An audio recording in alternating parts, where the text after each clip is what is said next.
2006, I decided to stop chemically straightening my hair. I had been having my hair relaxed since the age of 10.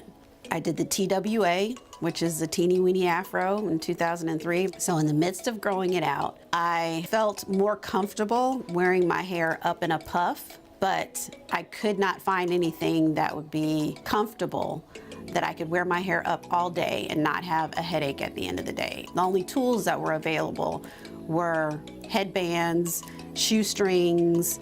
The banana clip never worked for me, pantyhose, but I'm like, this is ridiculous that we're having to alter other stuff that wasn't necessarily meant for our hair in order to hold it up and be comfortable. Transitioning wasn't easy.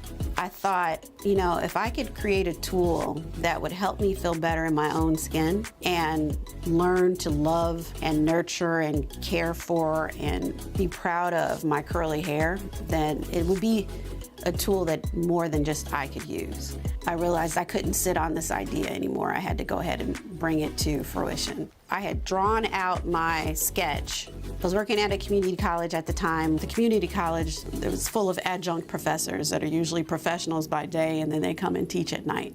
So I decided to catalog stock the engineering department and emailed every CAD professor that I could find until somebody agreed to meet me for lunch to talk about the idea that I had. Finally, someone did, and he was like, you really have something here. He was like, you need a CAD engineer, and I've got one for you. We went through a couple different iterations of the puff cuff, and we ended up getting a working prototype. Got a 3D print, and then realized where the weaknesses and the strengths were in the design and modified it even more. My next step was looking for an injection molder. I tried to get in touch with different injection molders that worked in like smaller piece parts. Would cold call, and no one would reply back, or they would just kind of brush me off. So my CAD engineer introduced me to a small mom and pop injection molder manufacturer who is still my manufacturer to this day. He helped me actually produce the first puff cuff in 2013. We started retailing on Amazon in 2014. I had no clue that it would be a tool that would be used and sought after by more than just African American women. We have retailers in Kuwait, Malaysia, India, Spain, Germany, Sweden, New Zealand.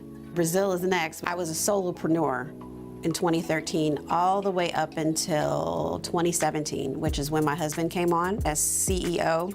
We hired our first employee, Shantae. It just started like clicking off from there. We went from literally fulfilling in my basement with a storage unit around the corner to realizing, okay, we need our own warehouse space. We've moved every 6 months because of growth. 65% of the world's population consists of people who have curly hair. The beauty industry is an $85 billion market. 10% of that is the accessory industry, which is $8.5 million.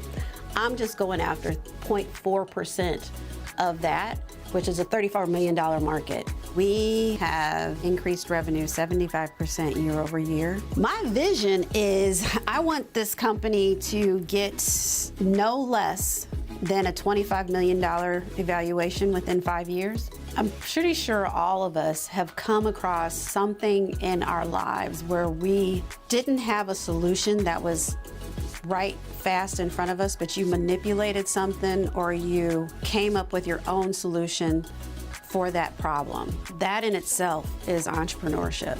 That in itself is where it all starts. That's probably marketable, and you can take that idea and have it evolve into